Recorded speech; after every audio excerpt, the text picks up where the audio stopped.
Hey guys, it's Luke here on behalf of the Internet Crusaders with me, Luke and Jimmy, but Jimmy will not be joining me in this video. This is going to be like a solo sort of. Now, I bought a game called the Saboteur, which is for the PC and it's rated 15 and it's by EA Games and Pandemic. And it won an award of IGN's Best Artistic Game at E3, it's really good because it's a really artistic game.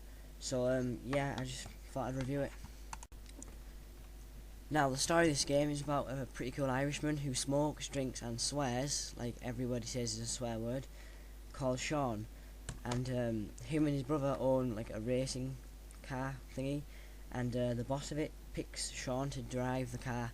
Now, they go to the race and he comes first, but the evil guy, I don't think he has a name, he shoots your tyre and he wins the race. So Sean gets pissed off and goes and sabotages this guy's car, hence why the game's called the Saboteur, and he drives it off the edge of a cliff.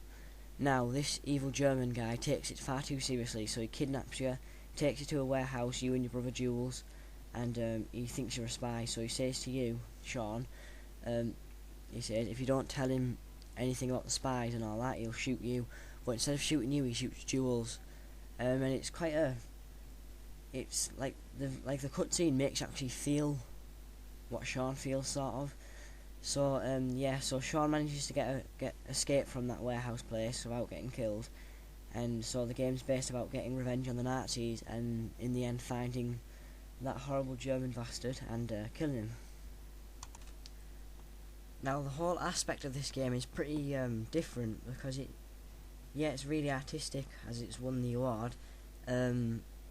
You say everywhere will be black and white until you do like a mission which is quite heroic, where you'll take out a lot of German people or destroy a lot of towers.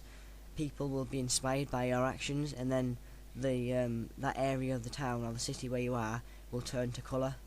So that shows where you've done a lot of work and where people will fight back, and in them areas you can sabotage loads of German watchtowers and propaganda speakers, and yeah, and people will follow you, and you get your own warehouses and all that stuff. And say if you're doing a mission, like not one to inspire people, but just a normal mission to find out where this German guy is. Say if there's like a watchtower or something that's bothering you, and you keep getting killed by it, you can go to it while you're not on a mission, and you can go and sabotage it, like blow it up, and it won't be there in the mission, so it won't be there to bother you, and it'll be gone forever. Now the graphics of these games are really realistic, and the explosions look really good. And the system specs for this Saboteur game is, for the operating system you have to either have Windows XP Service Pack 3, Vista Service Pack 1 or Windows 7.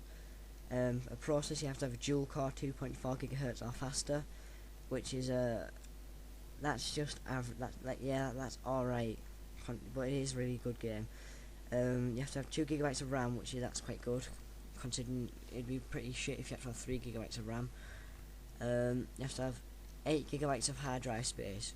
Now this game is really big, considering it has 4 cities to pick from and a lot of missions. And like I said, you can go around and sabotage German things, like German towers. And the video card, your graphics card, has to have 256 MB of RAM. And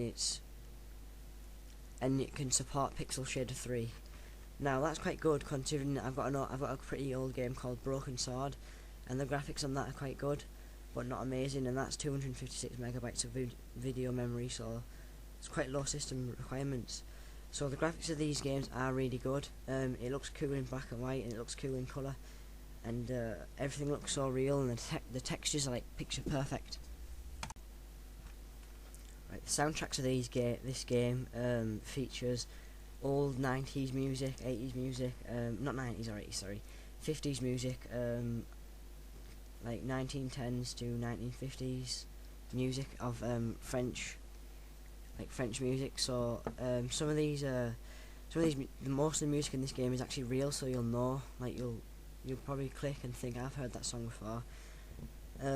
Everything sounds so real, and what they've done with the music is quite good, because say if someone's talking to you, they mute it, and then if it shows you a cutscene, it'll play something in relation to that.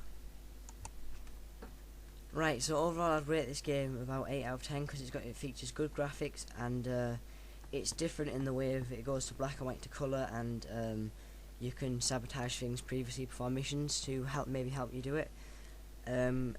It's great value for money. I mean, I picked it up from Chips for £35, but that's Chips. Chips is really expensive, and it's fairly new. It just come out a few days ago. Maybe if you wait a week or so, or order off eBay, you should be able to get it for £30 or £25. So I'd give it a great value of money, rate it 8 out of 10, and anyone who's got a good enough PC to play it, like that meets the system requirements, I highly recommend buying it.